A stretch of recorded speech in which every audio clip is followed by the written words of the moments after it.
Hola, I'm Sierra Poirier, and this was my trip to Peru. So, this December, I went on a medical mission trip with the organization International Service Learning. We stayed our first week in Lima, which is Peru's capital, and there I met 7 incredible young women I got the pleasure of working with. Avneet, who laughed at all my jokes, and Rubia, her partner in crime, who spent more time laughing at me. Natalie, my Cali girl. Priyanka, the yin to my yang. Valentina, the Colombian. Casey, my fellow southerner. And Miranda, my redheaded photographer from back home.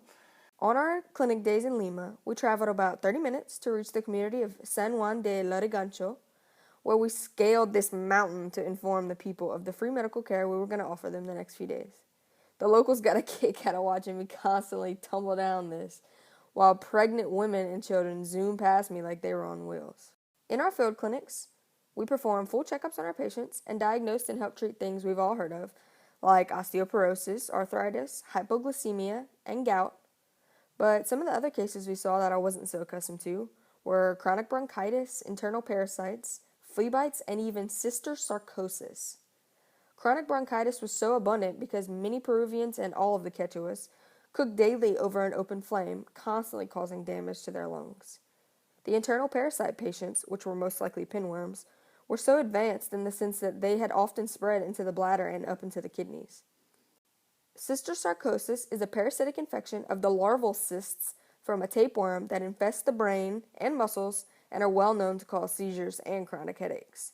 The infection occurs when a person ingests tapeworm eggs that can be found in the feces of a person with an intestinal tapeworm, meaning that majority of the infected patients obtained it through drinking unclean water.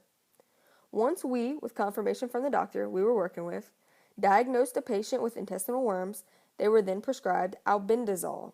However, one of the complications we found with prescribing it to patients was the possibility that they could also have cysticercosis.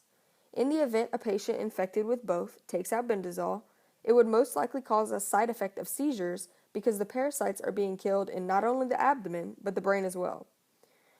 One of the cases I had specifically was with a small child, about 8 or 9, who came in with her mother who was complaining about her eating habits.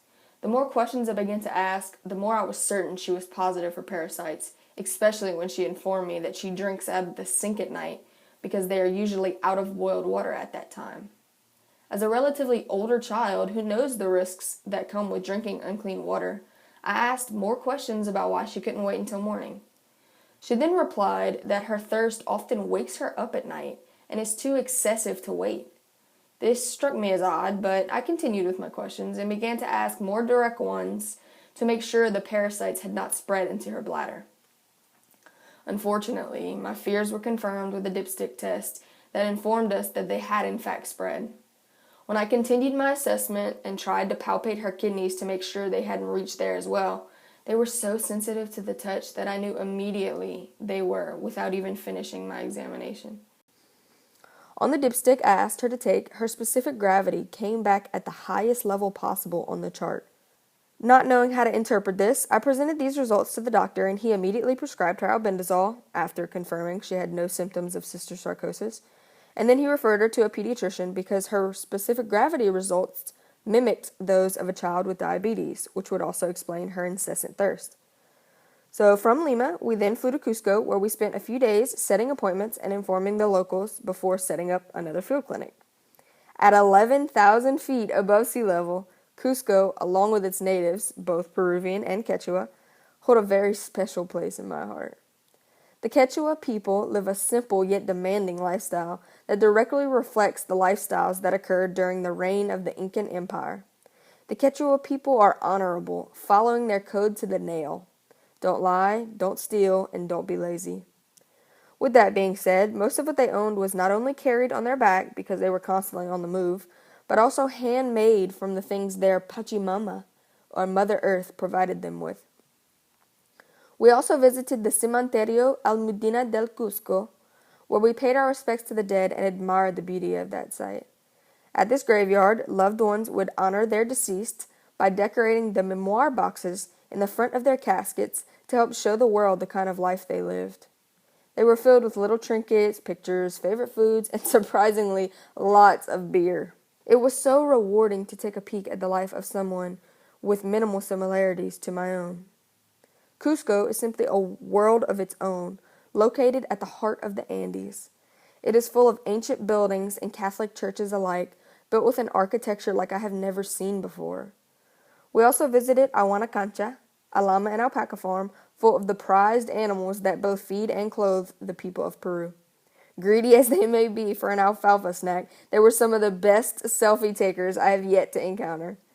On our last day working in Cusco, we invited both our young patients and the children that lived close by back to the church we had turned into a clinic earlier in the week for a play date. After filling them up on candy, we helped them run it off by dancing around to music, playing musical chairs, and four corners. We even tried to teach them some basic English words, which was way too easy for them to catch on to. By the end of the day, all of the children knew us by name, and we found ourselves leaving teary-eyed once we sent them on their way.